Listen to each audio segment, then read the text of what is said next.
Commissioner of the Mayor's Community Affairs Unit. The Adams administration is excited to be here in Coney Island. This place brings joy to everyone.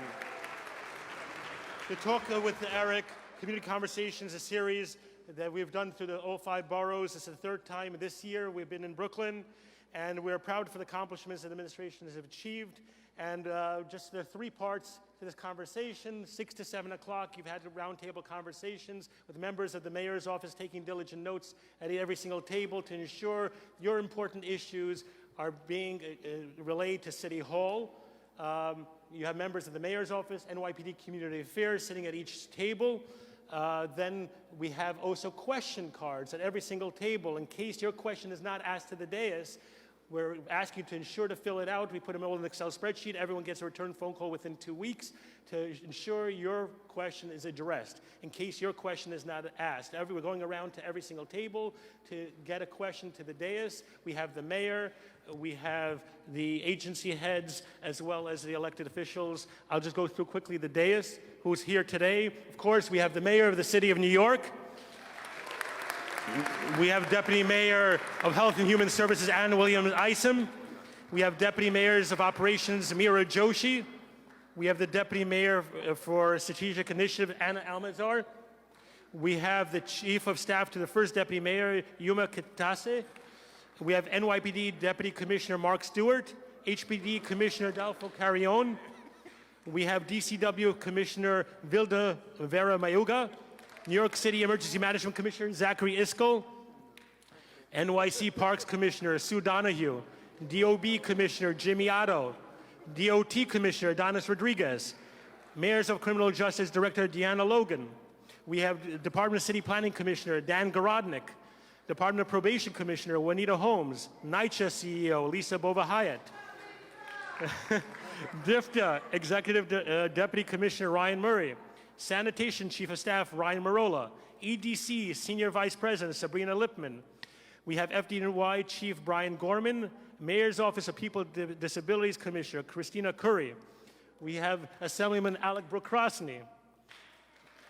To my right, we have our Borough President Antonia Reynoso, Councilmember Ari Kagan, Assemblyman Michael Novikov, Council member and newly representing as of January of this area, Justin Brennan.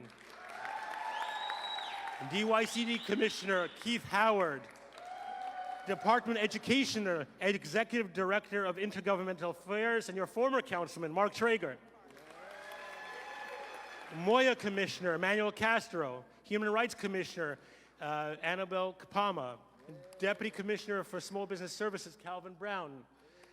DSS Agency Administrator Jocelyn Carter, Health and we'll come back to him. Department of Health Mental Hygiene Deputy Commissioner Julie Friesen, ACS Council Joseph Cardieri, Mayor's Office of Climate and Environmental Justice Executive Director Elijah Hutchinson, DEP Deputy Chief Operations Kim Cipriano, Rodent Mitigation Director Kathleen Karate, and Gender-Based Violence Deputy Commissioner Ann Patterson, and Department of Finance Taxpayer Robin Lee. Just order for this evening, we're going to start off with the Borough President, followed by the Council member, the Assembly members, and the newly elected Council member, and then we'll give it over to the Mayor. All right. Good evening, Coney Island. So as Mayor Eric Adams knows, I am the president of the greatest borough in the city of New York, which is Brooklyn. He's not allowed to say that anymore, but I do it for him, so I want to make sure we're good there. Now, I'm just so happy to be here in Coney Island. Really want to give credit where credit is due for the mayor to bring out the entire team here in the city of New York to talk to you, to answer your questions. Really means a lot. This doesn't happen often, and it definitely hasn't happened in a long time. I do know that the things that I want to hope to get answers to is just the support for NYCHA, especially in areas where we have no gas, and seeing if we could close the gap on that and get it done as soon as possible. We were able to support local hospitals with funding for maternal health, and we think we're going to make a dent on that, but want to expand the work that we're doing with midwives, Mr. Mayor, to address those issues. But I really want to leave the concerns, the questions to Coney Island. So I'm going to take a step back and do the 3 B's of public speaking. Be brief, be intelligent, and be gone. I'll be doing the third part. I'll be gone. Thank you so much. Good evening, I'm Councilman Eric Adams. Welcome to this great school. Thank you, Abraham Lincoln High School. I would like to thank Mayor for bringing the entire City Hall right here to Coney Island. We have many community leaders here who are ready to ask a lot of questions. We live in a difficult time. We have so many issues, and I hope many of them will be answered today. Thank you so much. And come again and again, please. Thank you. Good evening, Brooklynites and Coney Islanders. My name is Michael Novakov. I'm an assembly member for the neighboring district, District 45, and I couldn't believe when I walked into this school because last time I was here 35 years ago playing basketball right here.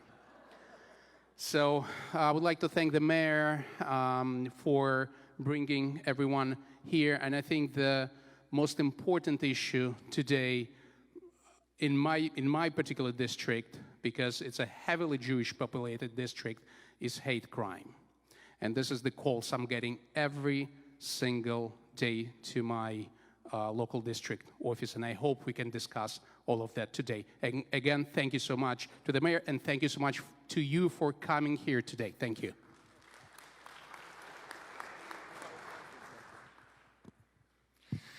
Good evening, everyone. I'm going to be very concise, because if we're all going to be speaking, people sitting at this table, I don't think Mayor will have any time to talk to the community.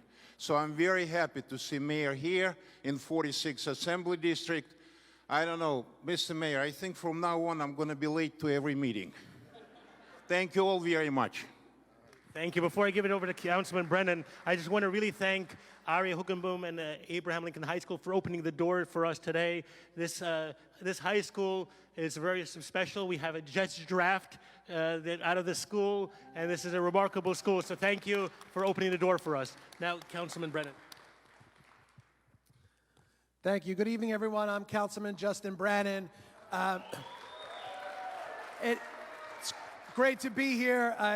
It's important to remember that everyone on this day, as we work for you, right? You're our boss. The people are our bosses. And tonight is very meaningful that we've got all of city government here coming right to you, directly to the people to hear, because what matters to you has to matter to us, and that's what it's all about. And I think in Coney Island, it's great that during the summer the whole world comes to Coney Island, but it's important that we prioritize the people that are here the other 10 months a year, because that's what it's all about. Let's have a great meeting. Thank you.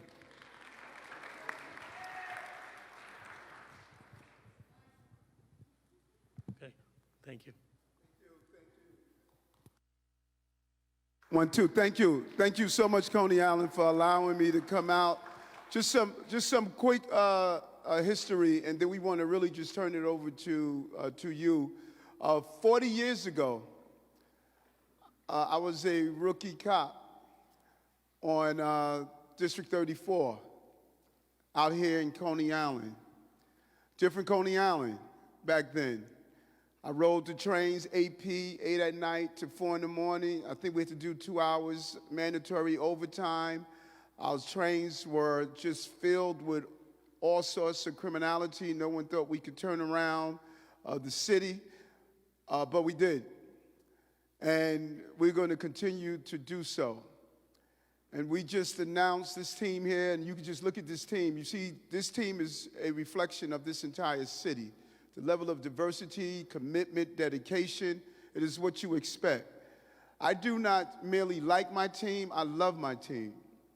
They work their rears off for this city, and they're dedicated. And they take a lot of hits, but no matter the hits they take, they get up every morning and they give it their all. When you look at the people who are sitting behind this table, what they do for this city is something that when history reflects on this administration, they're going to be proud of these New Yorkers. When you look at what Zach Isco, who's running our Office of Emergency Management, all night, we have a major storm coming here.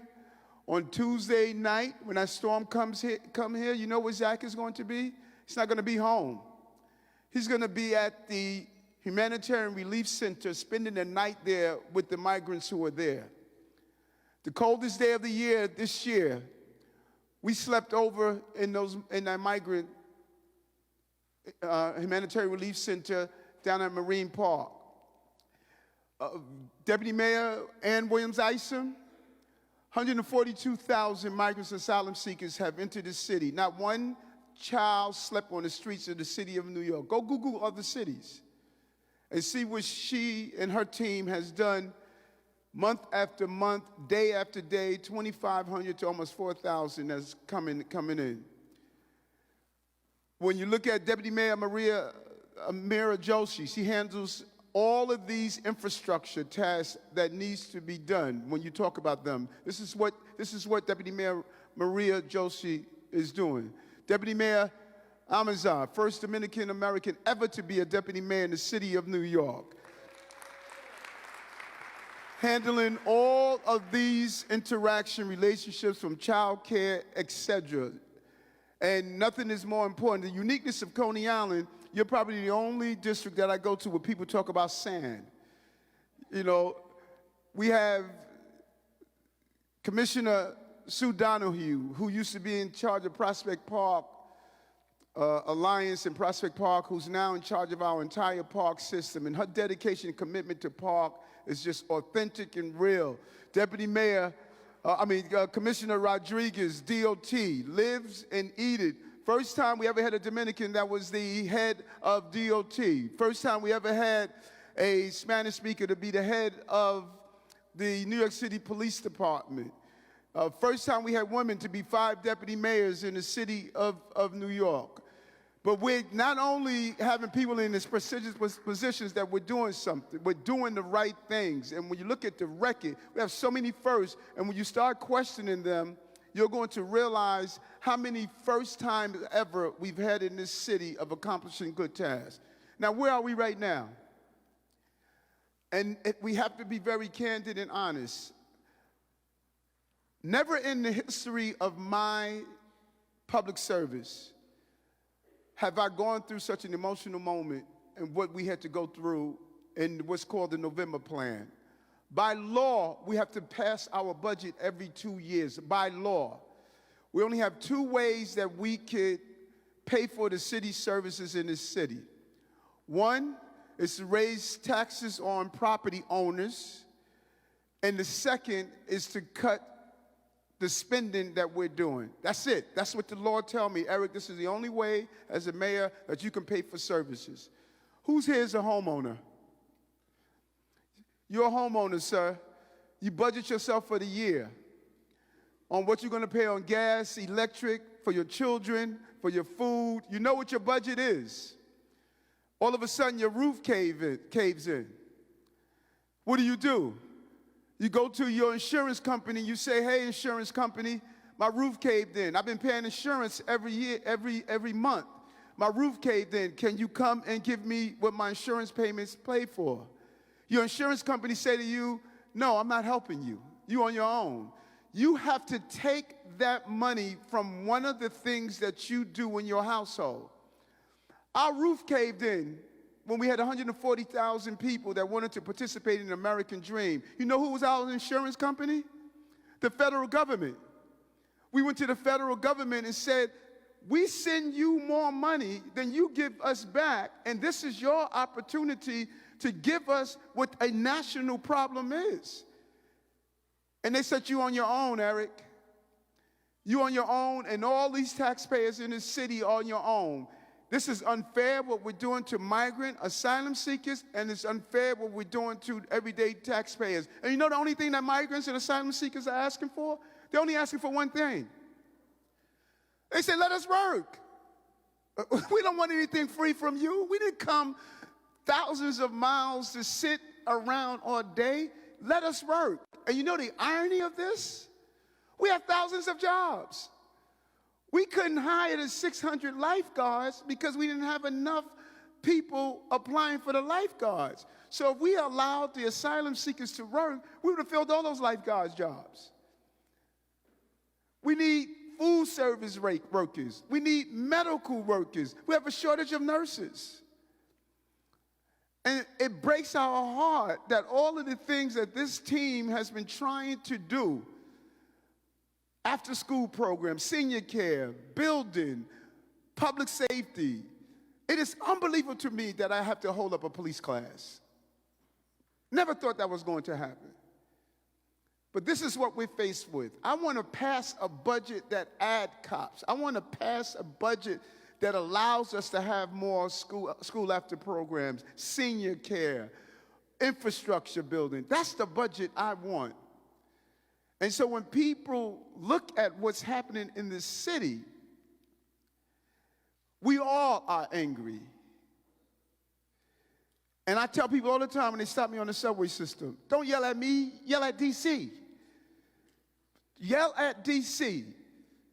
We deserve better as a city. And that's why we're out here on the ground speaking one-on-one with you. 40 years ago, I put on that bulletproof vest. And I took that oath. I'm going to serve and protect the people of this city. And there has not been 1 week in that 40 years that I have not given you everything I got. Not 1 week. You can track my record for 40 years and you will not find 1 week that I didn't give you my all. My all. I'm the first working class blue collar mayor in the history of this city. And I'm going to give you my all. The way we want to do this, when you speak, I'm going to be silent and I'm going to hear you. And then I will respond to you and I ask for you to do the same for me. We don't have to agree, but we can't be disagreeable. And we must respect the presence of each other and respect this team that they have committed their lives to serving you. So we will open the floor to questions. Excellent. And also, we're asking the questions to be brief. We want to be respected, both to our neighbors. We want to make sure everyone asks a question. So table number 1.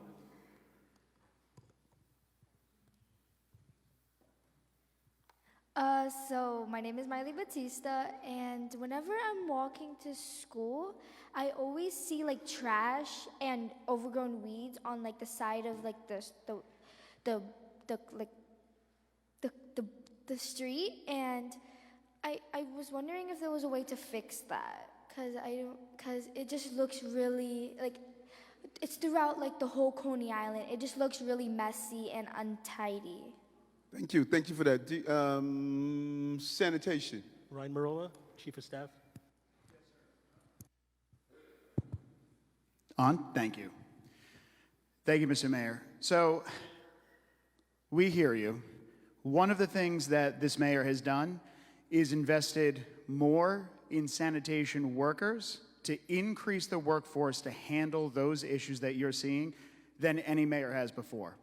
We've got a higher uniform population in sanitation right now to do that, to find trash in your neighborhoods, to find weeds, to clean those areas, and to bring it to a place where you want to walk down the street. Now, he has spent 2 years building this up, and we are putting it to work for you. So I'll also say, I'd love to know what streets you walk down. I want to take a look at it myself, and I want to see if we could take a look at your neighborhood together. Yeah, so why don't we do, I'm sorry, what's your name? What's your name again? Batista. So why don't we do this? Jessica Tisch, who's the commissioner of the Department of Sanitation, is a real fanatic about cleanliness. She started cleaning highways and other things. So we're going to coordinate with Commissioner Tisch, and we're going to meet up with you, and we want to walk and see those areas that you're talking about. And then we also need for you to get some of the students, and we need to coordinate to do block cleanups, street cleanup, because we have a hiring freeze, and so there's going to be some real services that's going to be impacted. But I think if we all come together and coordinate, this may be an opportunity. So we're going to set up, the team is going to get your contact, And I'm going to get Commissioner Tisch, and I want you to take us through some of those areas where you see the weeds and other problem, okay? Thank you for your question. So Alex, your table will get your information. Table 2. Good evening, everyone. Good evening. My name is Sheila Smalls, and we discussed our major issue was around public safety. And we agreed that the following issues are contributing to the challenges that are affecting us. Smoke shops are almost on every block in Coney Island that allows our youth to purchase drugs and hang out. Weapons are easy access and they get no consequences when they get caught with these weapons. We also have no safe places for our youth. We used to have a lot of places for the kids to go to, after school places, centers, and a lot of other places to go. So we need a productive environment for them to hang out, because school closes at a certain time, and a lot of the other places that are called centers close at certain times. However, the kids still need places that are productive for them to be. And my question is, how are we going to get these spaces open back up with the rent being so high in the area that we can't even rent places to open up for our youth and to help us with these things that we need to do in order to help our teens out? Thank you. Public safety is a prerequisite to prosperity. We have to be safe. So there's a couple of things that you mentioned that's I think is crucial.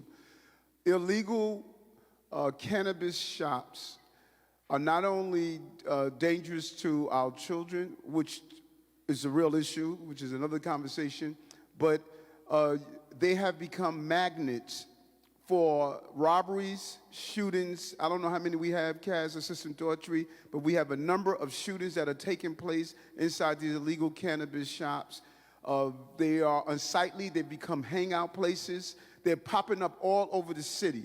Now, Sheriff Miranda has done an amazing job. Millions of pounds he's gotten off the streets, a lot of problems he has gone in. He has done his job. If I am given the enforcement power from Albany, I will close down all of these illegal shops in 3 months. In 3 months. That would be my promise to you. So what is happening now, we've passed a cannabis law that was supposed to allow legal shops to open, but they gave the enforcement to a small group that on the state level that can't get it done, and they don't have the manpower to get it done. We will have the manpower with the sheriffs, with DCWP, and the New York City Police Department. You will not see an illegal cannabis shop in this city if I'm given the power when my lawmakers go back to Albany. I will close them all down. Right now, they're laughing at us because they know that when we go in, we can only do so much. If we can't go in for the cannabis, we can go in for illegal cigarette sales.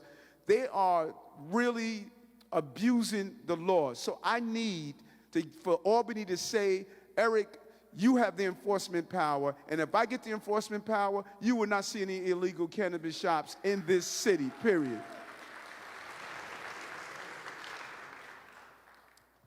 Paula, number 3. How are you? I'm doing fine, Mayor. How you doing? Good to see you. Okay, my name is Joseph Packer. I'm over a 60-year resident of Coney Island, and I want to thank the mayor and thank the commissioners for being here tonight. My questions concern the traffics that we have here in Coney Island, especially in the summer months.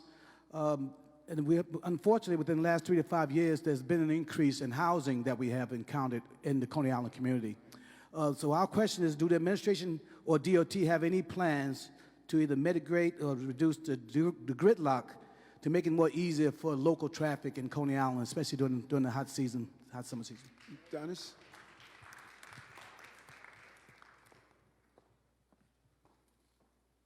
So we do recognize that traffic is a real issue in this area. And during the summer especially, we work with NYPD and the traffic to be sure that we address, the level of congestion. Here I have my Brooklyn Commissioner Keefe, but what I can promise you is that I'm more than happy to continue sitting in the NYPD and the traffic division, because we do realize that especially during the summer, the level of congestion is a lot. We were redesigning, as much as we can, and also working with the signal system that we have. And most important is the work that we do with the traffic department, the NYPD, is something that we can make some improvement. And you know what I think that we should do also, because the traffic has been a problem, back in '84, when I was a cop here. We should, Commissioner, we should get together, because transportation has changed, and there may be a way that we can get together with residents, especially folks like you who have been here for 60 years, and come up with some real ways. You had all these transportation here, all of these trains that come in here. Listen, get on the train. So we should figure out, let's sit down with a focus group with local residents, look at where the traffic spots are, and maybe even think about closing some of these streets in the summertime and really, demanding people, you want to come to Coney Island, you got to get on the train. So let's come up with some creative ways to finally solve the traffic problem. Connect with the commissioner. We're going to try.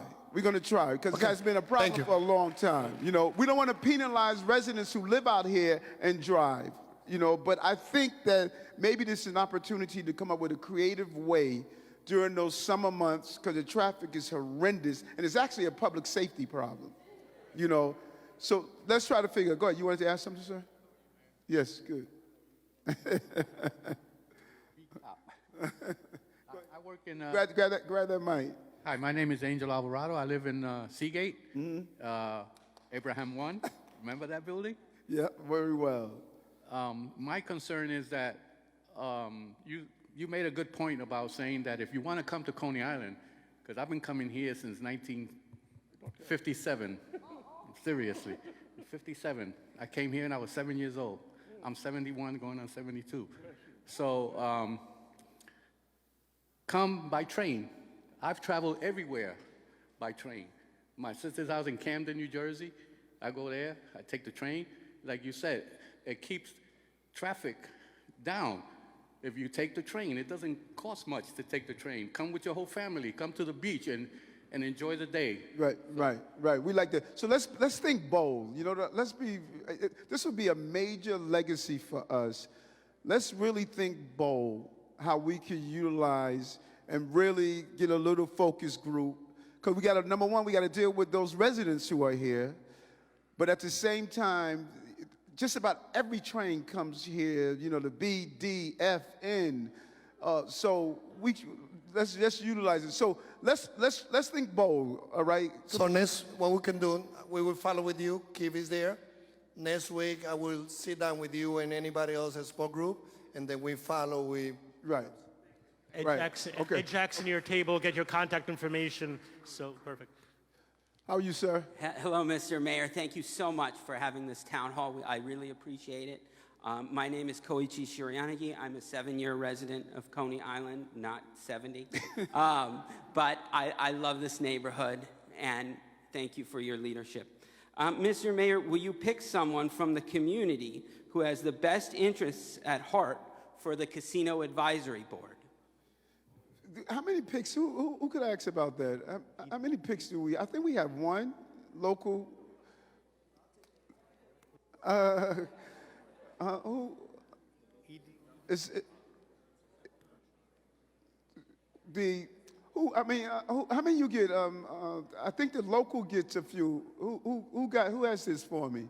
Testing. It's 6, Mr. Mayor. So 6? it's six appointments. You have one. The assembly member has one, the council member has one, the senator has one, I have one, and the governor has one. Right, on that final board. On that final board, yeah. Okay, and so if we get a local resident, but it's not necessarily Coney Island. Three are coming, I think it's 3 coming downstate, so it's not necessarily Coney Island.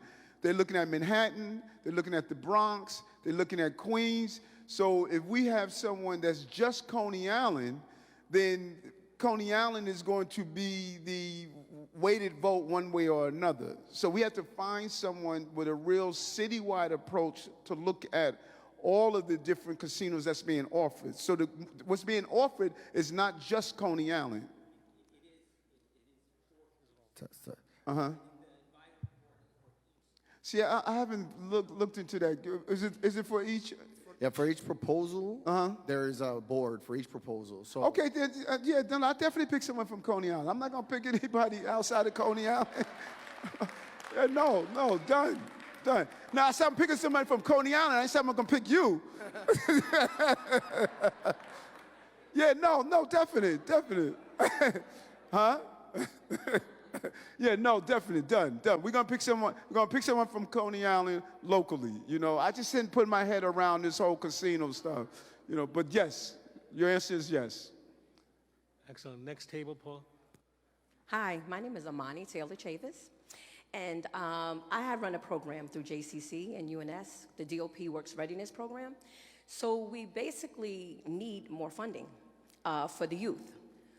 We do have programs that are running.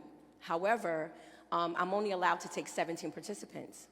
And Coney Island, I can have up to 35 youth sitting upstairs. And we can't service all the youth. So this program works. We have youth that have been graduating, they've been going to college. We have youth that have been getting jobs. So we really need, some more funding for the youth. We need some help out here. So I have two responses to that. Response number one, and I say this often, I have yet to find one youth organization that walked into the office and said, I have a program that doesn't work. Everyone believes their program works, and they may all are. Good. The problem is we have too many. You can't have 3 youth organizations on the same block because the funding is not endless. So what I need, which Commissioner Howard has been doing, is time to consolidate, folks. It's time to consolidate. The funding is limited. It's not an endless flow of money. And so if every block has 7 youth programs, then why are we having all these problems with youth? Something is just not working. And so what did we do? First time in the history, we had 100,000 summer youth jobs. Never been done before. People were fighting for this. We did it. First time in history, we had Summer Rising program, 110,000 young people that we put into full school year-round so they weren't now on the streets. And because of that, we saw a decrease in youth violence. First time in history, we put money into foster care children because they aged out and no one was keeping track on them or helping them. We allowed them to go to college. We paid their college tuition and gave them a stipend. And we did fair futures that allowed them to stay in the program, foster care, with life coaches even longer. So when you talk about youth, no one has been doing more upstream, looking after our youth more than this administration and what we have been doing. Commissioner, just talk about some of the things that you're doing around our young people and the funding that's available, how the people can go about and get access to that. Absolutely, Mr. Mayor. And as the mayor indicated, even in our Summer Rising for this district, we had over 3,600 young people in Summer Rising in this district alone. For summer youth employment, we had over 1,100 young people in summer jobs for the 6 weeks. But even in the after-school network, we got 53 programs in our after-school program that are run by JCC and some of our really great partners. In fact, in this very building, and I say this all the time, in this very building, we have a very, very robust Learn and Earn program by our rabbi over here, JCC, rabbi,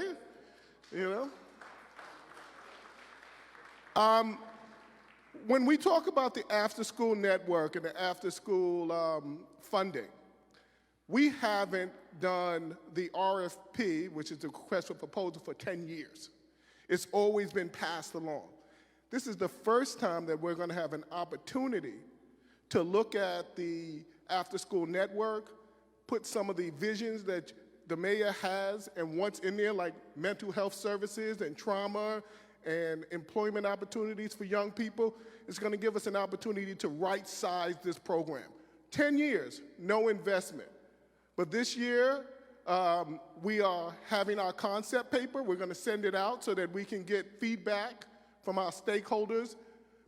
Outside of the mayor's vision, we also want to hear from you. What do you want to see in the after-school programs? So expect that concept paper to go out in the next couple of weeks so that we can hear your stake, your feedback, and then we're going to issue an RFP, and then we're going to see exactly where the level of investments are. But I also want to caution you, and the mayor's been cautioning you about the fact that, you know, the city is going through a fiscal challenge. So we need to also understand that as well. But look out for the RFP. So, sister, what you should do is connect with Commissioner Howard, because what the commissioner stated that's so important. For 10 years, all we have been doing is passing on the same dollars to the same organizations and entities. And some of you may have some new ideas, some good ideas, and connect with the youth. And so we want to make sure you can go after this money. Because, listen, I believe children break down into 3 levels. Number one, those children who you don't even have to worry about. They're going to do the right thing. They're going to excel. Number 2 are those who are wavering, you know, and they just need, you know, help. They get on the right track. And then number 3, baby kids. They're just problems, you know. They're dealing with some crises. And so you're not going to have a problem getting the number 1 and number 2s inside programs. But who's getting baby kids? That's the type of program we need. People who are not afraid to approach young people who are on the corner, on the pathway of doing something that's dangerous to themselves and others. That's the type of program you may have, and you need to have access to this funding so that we don't continue to go to traditional folks who are finding the low-hanging fruits. We need people who are willing to do the complex work that needs to be done. That's why we put millions of dollars into the crisis management team. You know, millions of dollars in the crisis management team, because we know someone has to get on the corner in front of that smoke shop and interact with that young man or young woman. And that is who we need right now. We need people who are unafraid to talk to our difficult children. And that's what we want in the programs we want to scale them up. Thank you. Kevin, get the information so we can connect to DYC at that last table. Okay, before I ask my question, just please include the express bus in that transportation plan that you have. Please include it. All the way to Seagate and not just at the edge of Coney Island. Anyway, for the past years, Coney Island has seen an increase of transient homelessness, especially young men. We see them all the time. Some of them actually live on the creek. Some of them live on the streets and in our Kaiser Park. And many of them in need of mental health services, especially during the summer months. How can your administration support those individuals and in turn our community to get them the help they need? Thank you for that question. And we also, for those of you who live in NYCHA, we were at a town hall in Harlem, and a resident stood up and she stated that people are living in our NYCHA development in the halls and on the rooftops. And I told her, I said, sister, I'm going to meet you, and I want to walk through the building with you. Sure enough, we met her at her NYCHA development, and just as she stated, people were sleeping in the hallway. We approached one gentleman. He was sitting on a knife, right doors from her house. And we did a whole initiative of going through NYCHA and making sure that people were not sleeping in the stairways, the hallways, on the rooftops, because they were using them as a resident. January and February of 2022, I went out without my detail and started visiting people who lived on the streets in encampments. You know what I found? I found people living in their own waste, drug paraphernalia, schizophrenic, bipolar, and I started speaking with them inside their tents, inside their cardboard boxes, and realized that how do you tell people to seek care when they don't even realize they need care? And there's nothing dignified about people sleeping in subway stations, in parks, in tents. There's nothing dignified about that. So we put our entire team together with Deputy Mayor Williams, Isom, and the whole team, and we came up with a real aggressive plan with the Department of Health and Mental Hygiene, Dr. Fasan and his entire team. And we said we need to go after and help people who are dealing with severe mental health illnesses and can't take care of themselves or in danger to themselves. And we were successful in some of the work that we're doing. But we need help from Albany. We need teeth in the Kendra's law that we can utilize involuntary removal to have people to go to the hospital. This is what the system mostly looks like. You meet someone that's dealing with severe mental health illness, you grab them from one day, put them in a hospital, give them medication, they stabilize for that day, we put them back in the street. And we keep doing that until the person does something that is dangerous or harmful, and then we want to lock them up and put them on Rikers Island. 50% of the inmates on Rikers Island have mental health illness. 18% have severe mental health illness. That's a sick policy. We need to be giving people the care, the community, the nurturing that they deserve so they don't live in a park, they don't push a Michelle Go on the subway station. That is what we've been focusing on, and we're going to need help to give us in codifying law what we need to do. And the goal is to give people housing, and that's what our administration is pushing to do, to make sure that they're not living in those conditions that you're talking about, particularly those who are dealing with severe mental health illnesses. We want to give them the wraparound services that they deserve and the support that they deserve. We're eye dead on with you, and that's what this deputy mayor has been doing, and the team over at Department of Health and Mental Hygiene. But our partners in Albany, we really need them to help us give Kendra's law the teeth that it needs so that we can use involuntary removals in the right way and keep people in to stabilize them and give them the care that we deserve. So we've been on the subway system with outreach workers, mental health professionals, engaging people, building up trust, because it takes a while. When you spend 20 years living on the streets, it takes a lot to get people back in. But we've had some success stories. Do anyone knows our numbers?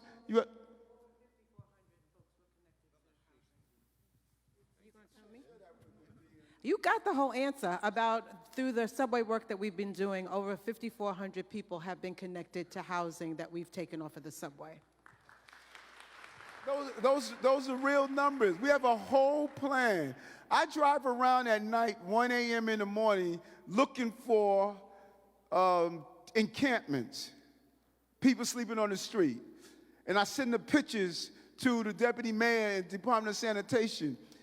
In January of 2022, February, March, April, it was easy for me to find the encampments. Now I have to search for them. No more living on highways. No one more living under the subway system. They built out an entire system to identify in encampments a homeless person, send an outreach worker, Department of Sanitation, and other resources, and give that person the resources. You don't see the encampments like you saw when we took office before because we're not accepting it. And I'm locking. Listen, my mother told me as a child, you got to inspect what you expect or it's all suspect.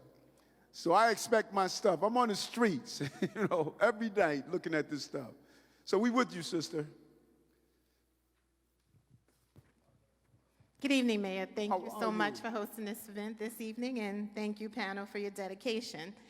Before I ask the table's question, I just wanted to add, someone asked that when you're addressing the illegal cannabis, if you could also address all the illegal vendors that we have on the boardwalk.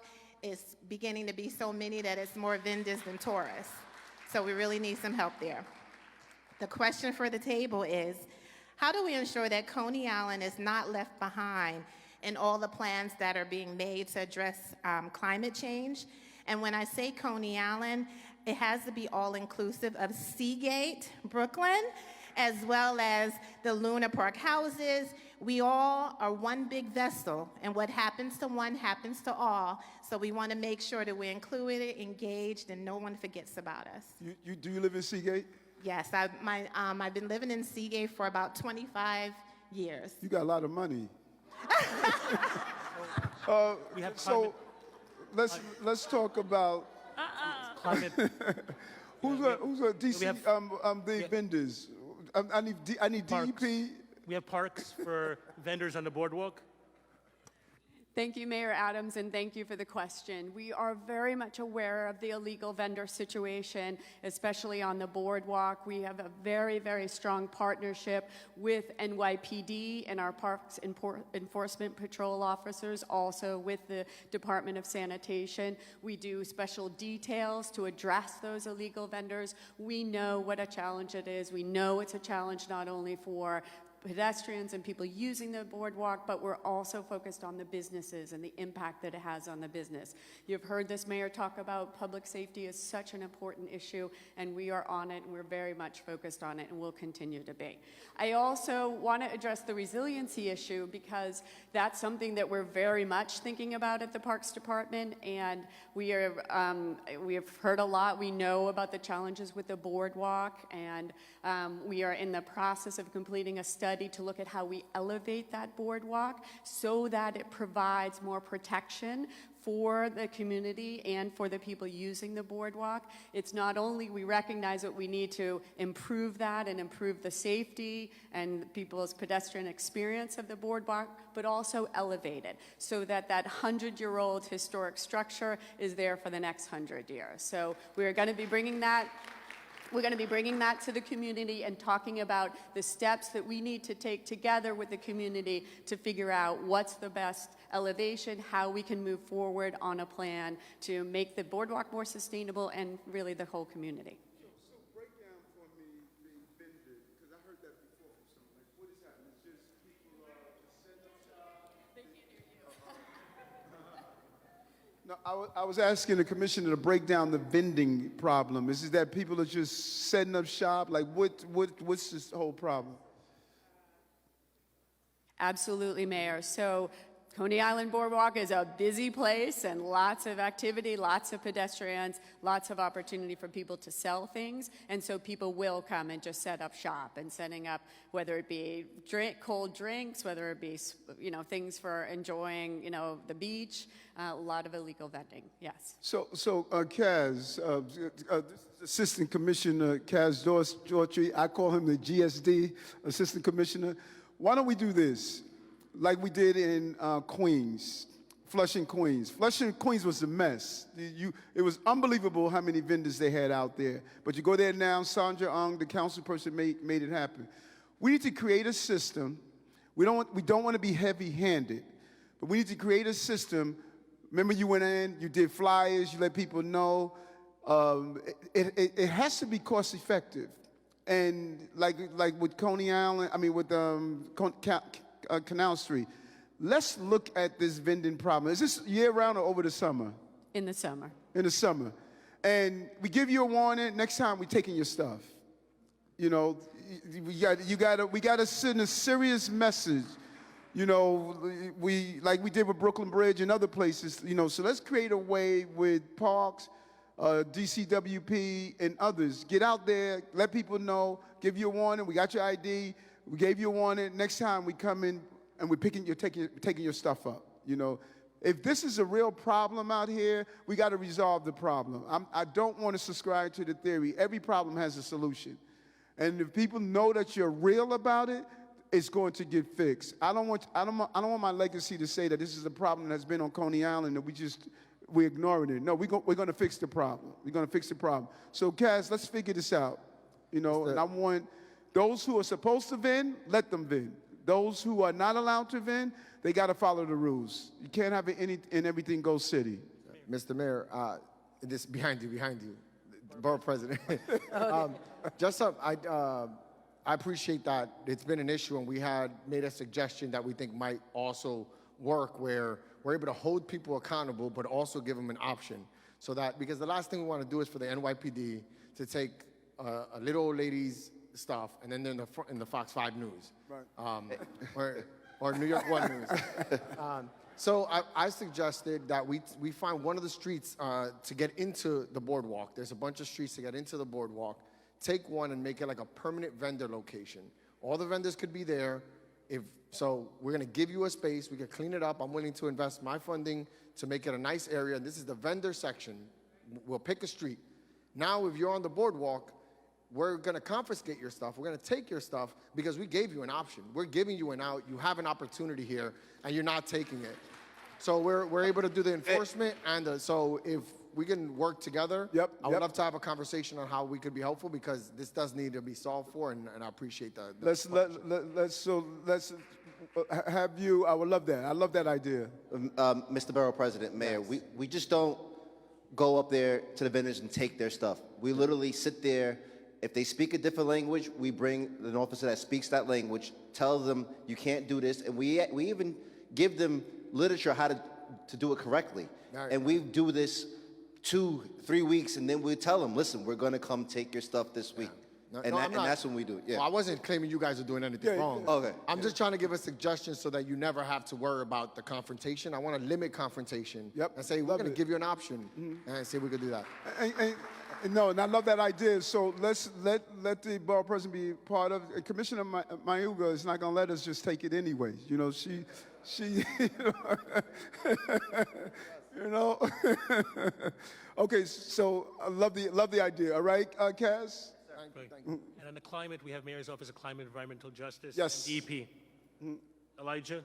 Yes, hi. My name is Elijah Hutchinson from Mayor's Office of Climate and Environmental Justice.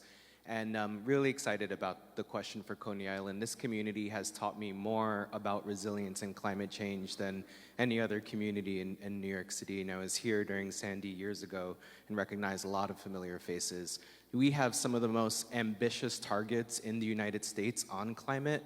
No one is doing more in terms of setting policy, in terms of spending the most money, in terms of being the most ambitious on this agenda than this administration. And Coney Island won't be one of the places left behind because we can't afford to leave anyone behind. Our office is the first office to combine environmental justice with climate together. And with our goals being as absolute as they are, we're going to be working with community stakeholders here to set up an agenda. I know that there's a city planning analysis that's coming up that's looking at resilience and investing infrastructure dollars in this community. We also have the Coney Island beautification process and other partnerships that are working with community stakeholders to come up with a resilience plan. We also have the Coney Island Creek Resilience Study that dates back 10 years ago, identifying infrastructure investments. And then there's also the city-wide look with New York and New Jersey combined together, looking at the entire harbor and the Hudson River for billions of dollars of infrastructure money to reshape the entire coastline of New York City. And that's exactly the kind of work we have to do to be prepared for our changing climate. So if anybody has questions, I'm happy to work with you and follow up if you want more information about those projects and initiatives. Yeah, because we're in this together. You know, this climate stuff is real. Anytime you can see smoke from a fire from Canada that comes down here, look at these storms. Matter of fact, we had a storm coming up in the next few days. So we're in this together, and this environmental stuff is something that we're taking extremely seriously. Thank you for your question. Assalamu alaikum. Wa alaikum salam. Good evening, Mr. Mayor. My name is Marie Merville Shazada. My question? Yeah, thank you. What private and federal investments are we proposing to acquire for nonprofits, businesses, enrichment programs for schools? Also, businesses from Stillwell to West 36 are suffering. They only make revenue 2 months out of the year. Right now, we have, I don't know, how many of you know Coney Island Brewery? They just closed. And that's a big business right under Maimonides Park. So what are we doing? I didn't understand the first part. I got the business part. What was the first So part? I wanted to know what private investments, what federal investments are we putting back? What I see in this community, from Stillwell to West 36, is a dead zone. The people that are suffering in Coney Island are really from Stillwell to West 36. Past and Seagate, they're okay. They're the haves. What about the have-nots? What are we doing for them? Because it seems like the haves are talking for the have-nots, and the have-nots need a chance to speak. So from Stillwell to West 36, businesses are suffering. I know we talk about traffic. Yes, traffic is bad, but guess what? As a business owner, when I see traffic during the summer, I'm happy because I need them. And they need to move their car to like close to West 36 and walk back to the boardwalk like Stillwell. And they shop, they buy water, they buy beer, they buy whatever they need to buy, and the businesses are all happy for 2 months. What are we doing to maintain them the other 10 months? Two things. Do we have anyone from EDC, SBS, Yes, EDC? we have Okay, the I'm Vice going to come to you a moment, but I want to answer some of that so you can get your thoughts together. All right. You know, it's very interesting that retail is hurting. Right. Retail, and traffic is good, that's foot traffic. But what is hurting in the city is retail. And you know why retail is hurting? After the pandemic, everyone decided they wanted to go online. Instead of going to your neighborhood shops where your son and daughter is being employed and where your neighborhood people are reinvesting the money. And so what we must do, we must get people back in a real way to go back to retail. We're seeing all over this city, we're seeing storefronts boarded up, gated up, because the retail is receiving a slow comeback because people are no longer doing those same shopping habits. And we want to really energize that, and that's what Commissioner Kim has been doing. So let me let SBS, I know you wanted to add something to it. So let's talk about what we're doing about small businesses, okay? Some of the good stuff we're doing. So we have Deputy Commissioner Calvin Brown from SBS. Oh, hold on, I got two. Okay, you're SBS too? EDC. EDC, okay. Go ahead, brother. Good afternoon. Yes, so SBS, we've been supporting the Alliance for Coney Island for a number of years doing commercial revitalization work, but they're also in the process of forming a bid. And it takes a lot of work, coalescing all the stakeholders, making sure that they have a budget that can support the needs of the business owners in the geography that they're looking at. So we're continuing to support them. There's 3 phases of a bid formation. They're currently in the first phase, and SBS is at all those steering committee meetings. We're supporting them financially so that they can get the consultant work to kind of help them with bringing a budget, identifying what the needs are. So we are continuously helping with them. We also have other services at SBS that can come out to the businesses if they're having any challenges, accessing capital. We just launched a website that has fund finders that can connect you to CDFIs. We can have compliance officers that can come out to kind of help any of the businesses that are having any challenges so they can avoid fines. So I'm happy to give my information and connect you to the other divisions within SBS regarding those services. Yeah, are you a business owner? Are you what kind of, no, you have to shout. What kind of business? Okay. My nonprofit next to the convenience store. I've worked with Commissioner Kim. He came out, excellent. Harris Khan came out, excellent. However, on the other side of the tracks, to the haves, their businesses, even though you're right, 100% right, business went down throughout the whole city. But on the other side of the tracks, to the haves, they're at least making it.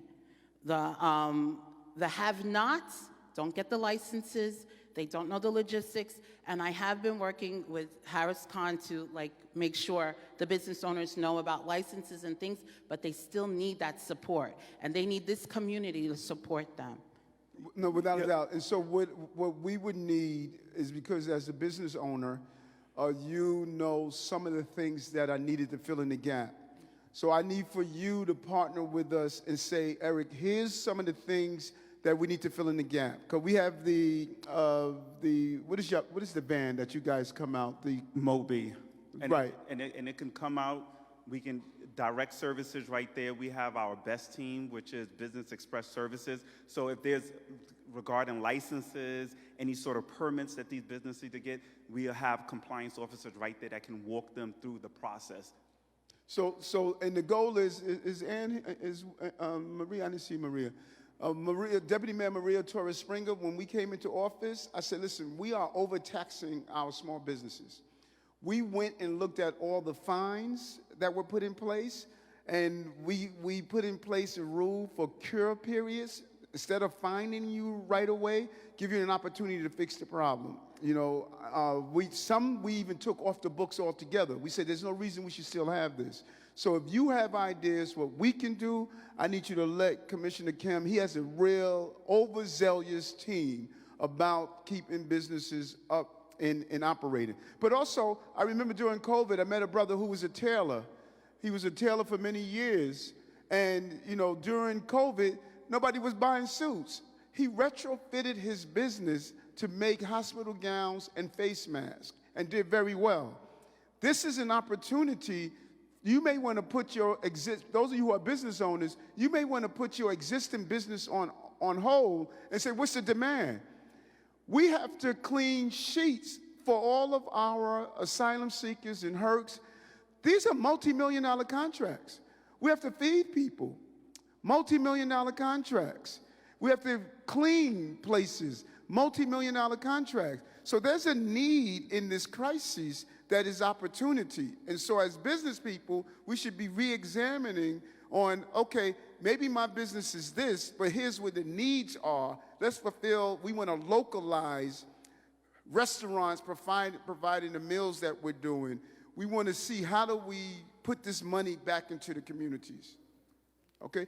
Coney Island could become the entire strip for the cleaning supplies, the laundry mats, the making the sandwiches and the food. So there's a real opportunity here that we need to capitalize on as business people.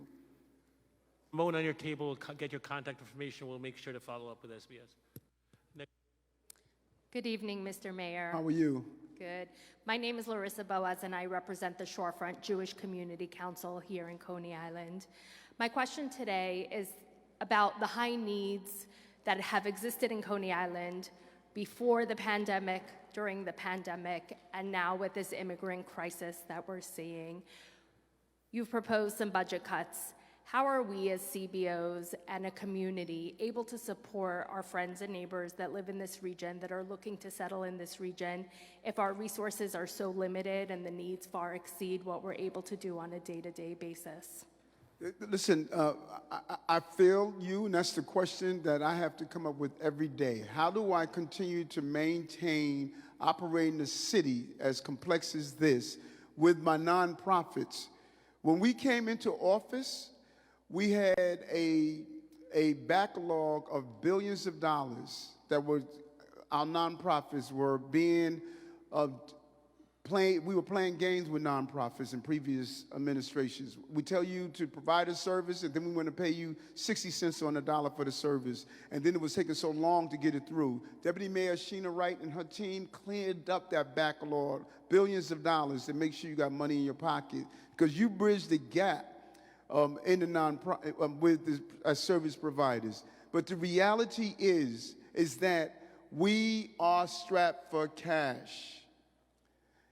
And that's a real challenge, real challenge. And you know, I think personally, the growing up poor has prepared me for this moment. My mom used to sit us down at the beginning of the week and say, listen, children, this is how much money's coming in the house. These are all the bills. So when you start thinking about buying those Converse sneakers, you tell me what to take off this list. People used to say, listen, man, you guys are the most happy people on the block because y'all get to barbecue every day. No, we didn't. The gas was turned off. We used to pray for snow so we could melt it so we have enough water because the water was turned off. This was during the time when they would turn off your water. Folks, I got to get clear with you. We don't enjoy doing this. My budget will give you those resources. My budget will make sure we have after-school program. My budget will make sure we invest in seniors. The problem is DC has abandoned us, and they need to be paying their cost to this national problem. So I'm with you. We need to mobilize together to tell our national government New York City is the financial capital of this country and state. Everyone should be surrounding New York City to say New York City should not be going through this. So I join you, and I want you to join us in telling our national government this should not be happening to New York. Thank you. Next table. Right here, sir. Good evening. My name is Lakeisha Bowers, and I am the parent advocate for District 21. So we discussed at the table about your budgets to education, and we also heard you mention about the parents being volunteers for school safety and crossing guards. Unfortunately, I think that would bring more harm than good to the schools. One, if you pull the data, we can't even get parents to come out for PTA meetings or open school. So to get them to come out and volunteer would be definitely more dangerous than anything. So we're just asking if you can please revisit the data, revisit the budget, and bring our agents back. Thank you. Okay, so thank you for that question. And don't allow the press to sensationalize, I sell papers for people. Whatever reason, people get clicks. All you gotta do is mention Eric Adams and you're gonna get 1 million clicks. Here's what I'm saying.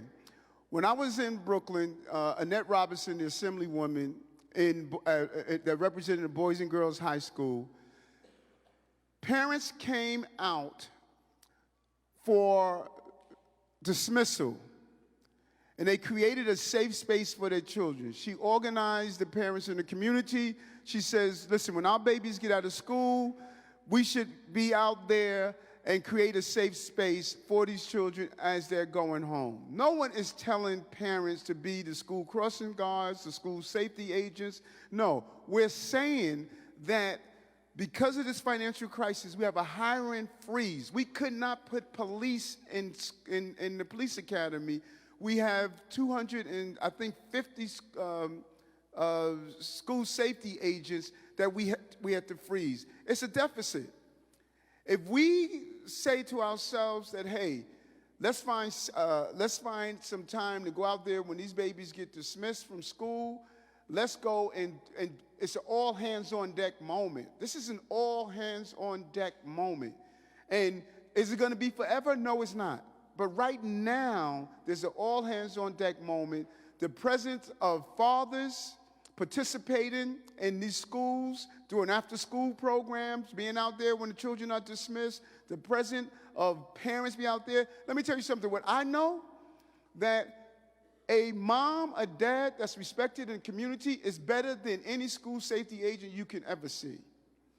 Their presence is a powerful presence. They know who the children are. They know, listen, who your parents are. That is what I said to the people of this city. We're at a place where everyone is going to have to give a little so we can get through this period that we're in. It doesn't mean we're taking school safety agents out of schools. It doesn't mean we're taking school crossing guards out of school, off the corner. That is not what we're saying. We're saying we need help. I'm being honest with New Yorkers. We need help to get us through this period that we are in, because the money is not there to do what we would like to do, and that's to make sure that we have as many school crossing guards as possible, many Department of Correction officers, many police officers, many Department of Sanitation officers. That's the mission that we want, and that's the city that we were able to turn around. But we're at a point now where we need help, and we need everyone to say, this is our city. We could come from different faith, but we have the same fate. We're in this together, folks. We're in this together. And if we don't rally together around this, this is going to impact our children and families. We can get through this together, but we need all of us to be together on this. So I feel you. I'm not going to put your parents in harm's way. But having what Annette Robinson did at Boys and Girls High, it works. And other schools do it around this city. It works. A parent present is a significant present, and it works. Hi, good evening. I'm Stacy Rose McFarland. I'm an education director at a local Head Start program. You were very there for us during the pandemic for early childhood education and came to plenty of our parent meetings. I'd like to thank you again.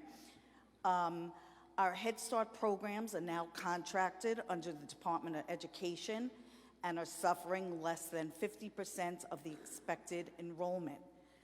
Considering there are so many migrant children coming into the community, we are now being threatened of losing our unused slots.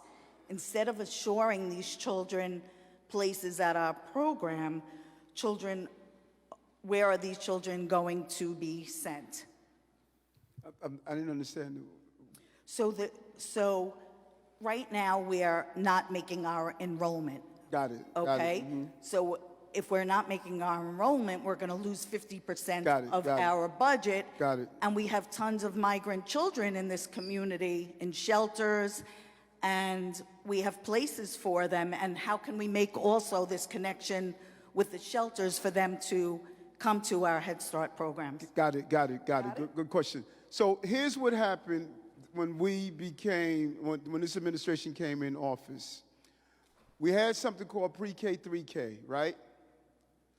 Instead of paying for children, we were paying for seats.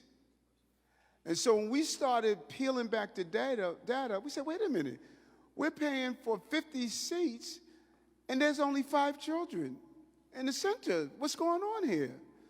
And we learned that we were paying almost double the amount in some places than what we were paying here in Coney Island. The whole system was a mess. Whole system was a mess. What we should have been paying for, we should have been saying, in this district, you need 20 seats for 3-year-olds, or you need 40 seats for this age group, and make sure we match it. So we had to do an analysis, and then we discovered after doing an analysis that they don't even need these number of seats. And then in the places where you needed the seats, parents were not even participating in the program. So we should have been knocking on doors, telling people, listen, your baby needs to be in 3K, pre-K early. They need to be here getting that early childhood education, because all the science show the earlier you get a child in an organized setting, the better it is. So we're not going to take seats away from where it's needed, but we need to retrofit to make sure that if we're giving you 50 seats, we're going to give you the support to make sure that you can fill those 50 seats and give you the system where you can actually invoice correctly. Because this is what people were doing. We were giving, Ms. Jones had a daycare center, right? We were saying, Ms. Jones, you said you have 50 seats. Ms. Jones said, well, you know what, I could only fill 10. But you already gave me money, 75%. So if you already gave me money, if I tell you exactly I only have 10, then why am I even invoicing it? People weren't even invoicing because they said, you already gave us money, you know? So why am I even invoicing? This system was so screwed up, it boggles your mind how I had to come in and fix that mess that we said we had in the area of a real system of looking after these children. We got to fix it. We got to fix the invoicing so it's easy for you to do it, and you don't have to be filling out all this paperwork, uploading this paperwork, trying to take pictures of the invoice. We should be able to create a system with one standard, one course, and pay for the children that are in so we can give the quality. And then partner with our city council members and say, city council person, you have 20 empty seats in your district. We need to go out and find those children and allow those children to be sitting inside. Because if you don't educate, you're going to incarcerate. And we're not educating children early enough. So I'm with you, but it has to be done right. I'm not turning over a dysfunctional system. We have to fix the system. And I would like you to sit down on a group that we put together with providers, with educators, to come up with how do we fix this system better, and you need to be part of that conversation. But I'm with you 100%. And Ray Carrero, your table will take your information. We'll connect you with the Department of Education. Assemblymember Krasny just has a follow-up question. Mr. Mayor, I'm a resident of Coney Island for more than 30 years, and I have a question as a resident. When we talk about safety, first that's coming to our mind is policing. And we have a great police force here. 6O, PSA 1, great people, community affairs officers, they're very close with the community. But what we really have to think about is the opportunities for Coney Island kids and the future of Coney Island kids. Then Coney Island will be not only safe, but prosperous in the future. We have an opportunity. we need to build vocational trade school here on Coney Island for Coney Island kids. And we have a space for it. I have a principal, April Leon, one of the best principals in the city sitting here. We have a space at Liberation High School. We do. I'm just begging you, as a resident of Coney Island, as an assemblyman too, help us to overcome the bureaucratic hurdles. We have a space. We have how many? 7 or 8 classrooms already? We'll find the private investment. We'll put HVAC there, and we have a floor where we're going to have vocational trade school for Coney Island kids. So they will know that they will have an opportunity to become an electrician, plumber, carpenter, and making 6 figures and more.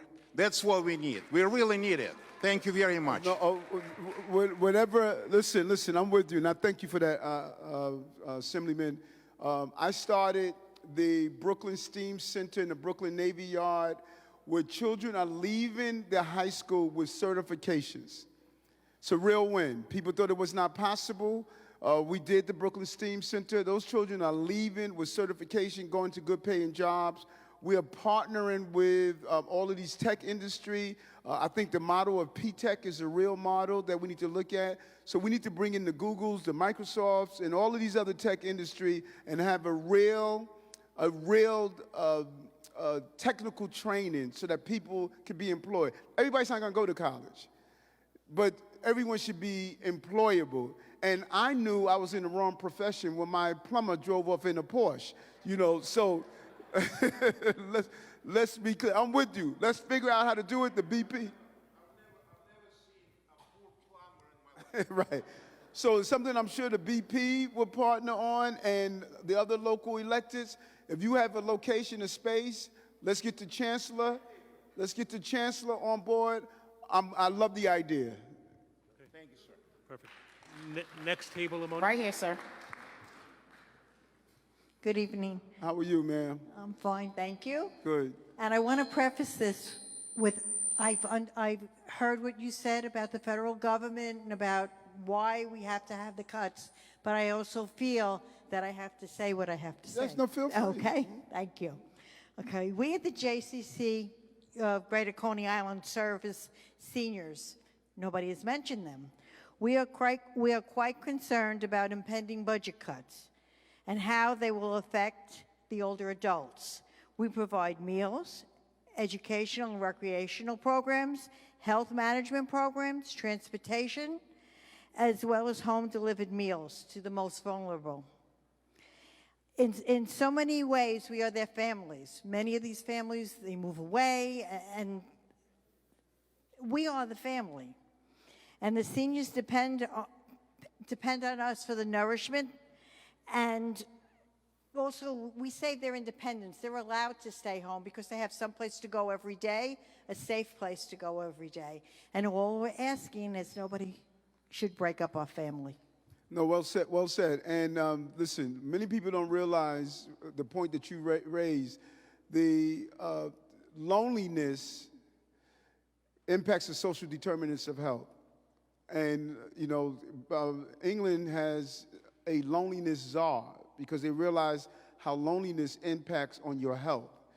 And not having that socialization and communication with others is a real impact. Who's from the Department of Aging? We have the Executive Deputy Commissioner, Ryan Murray. Now, of my knowledge, the food service we did not impact, we did not hurt. So help answer that question for me. Thank you, Mr. Mayor. Good evening, everybody. Good evening, Coney Island. And thank you, JCC, for all the work that you do in the community, JASA, and many of the other providers.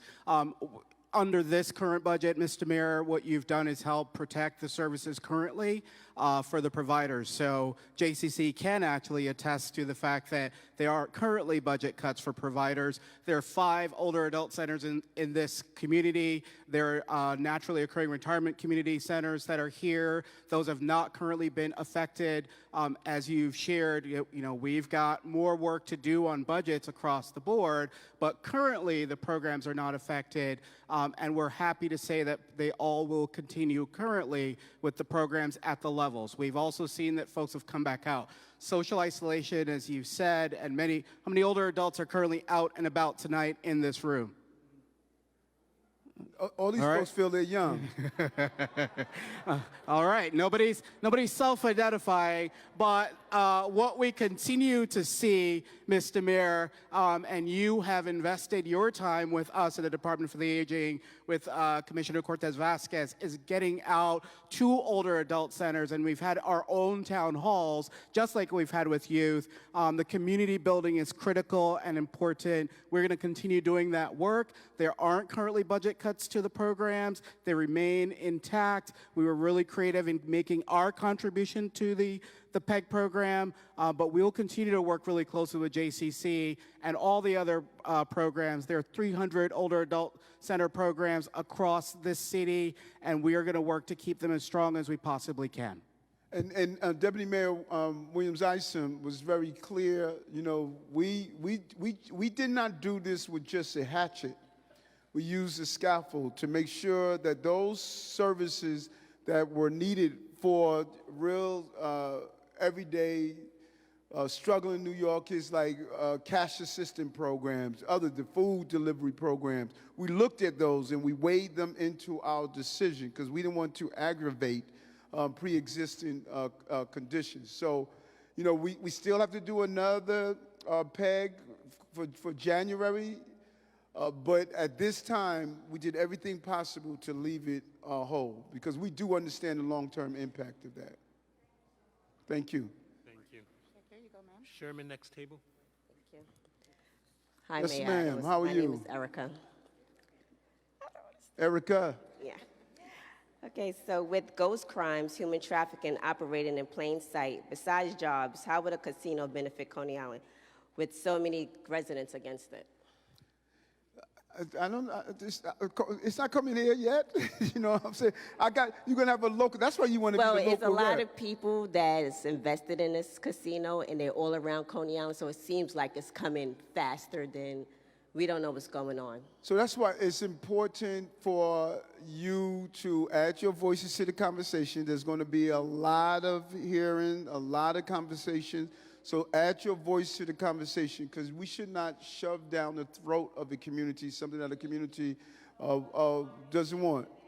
Right. So add your voice to the conversation. Be part of the whole conversation. All of these hearings are going to be public. People are going to know. So the community needs to add their voices. Now, you may have some folks here who may want it.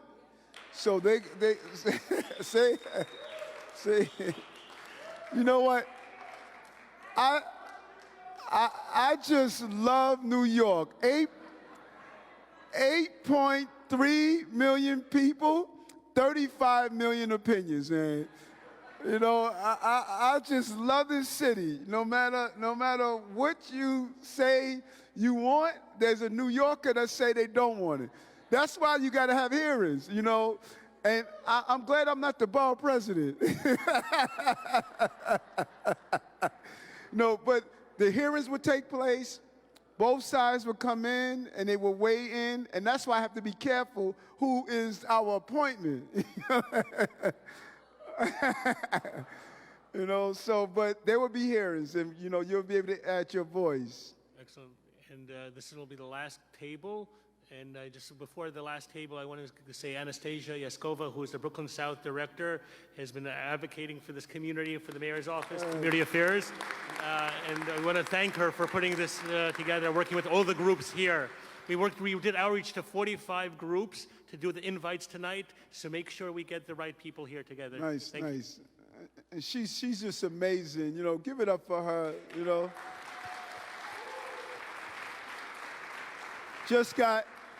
Just got married recently. Her and her boo are still happy, you know. So, Craig. Yes, Mr. Mayor, how are you? Quite well. How are you doing? Awesome. Glad to see you here. Welcome to Coney Island. Thank you.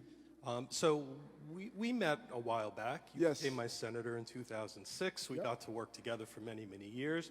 And as you know, I represented the communities in Brownstone, Brooklyn for decades. And having done that, it became all too apparent now that I'm a proud Southern Brooklyn resident, to see how the communities of Southern Brooklyn do not get anywhere near the level of government services, projects, and programs that it deserves. In every measurable way, Coney Island comes up short. We don't have Vision Zero treatments like neck downs that are ubiquitous throughout brownstone Brooklyn. We don't have NYC kiosks to communicate multilingually about local emergencies despite being in a floodplain zone. We don't have basic green infrastructure in our streets to manage stormwater and address our heat island effects. We don't have enough social programs to deal with addiction, mental health, homeless services, economic mobility issues, and basic life skills so that we can invest in our human capital and help ourselves. I can go on and on and on, as you know. The basic question is, how can we get more equity for Coney Island from our city government? I like that question. I love that question. One of the most challenging things for people to realize in this city is because of my long career in government.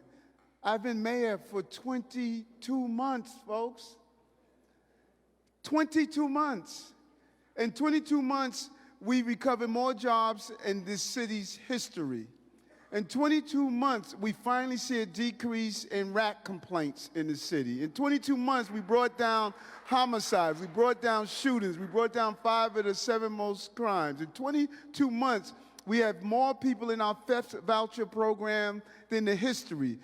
In 22 months, what we have done, we got to get our W list and share people with it. So prior to me being mayor, that list of things you just mentioned were in place. Now we need to make sure it doesn't stay in place that I'm the mayor. That's what we need to do. And how do we do that? Like folks like you. You are extremely knowledgeable. You were at Community Board 6. The beauty of that, you saw how community that can put together great proposals, great advocates. You probably have in your community board more DMs, more commissioners, more directors. In Community Board 6, they were used to getting everything because the people in government were living there. And so now that I got folks like you in Southern Brooklyn, we need for you to use your expertise in government to identify those programs for us, to communicate with our agencies, and make sure we get the equity that we're looking for. I'm committed to doing that. That's what I want to do. But I had to stabilize this ship. We were trending in the wrong direction. I had to stabilize this ship. I had to build this important machine and team here so that we can execute a plan. 2 years in, we're looking forward for the next 2 years to look at exactly what you just pointed out. And we can do this, Coney Island.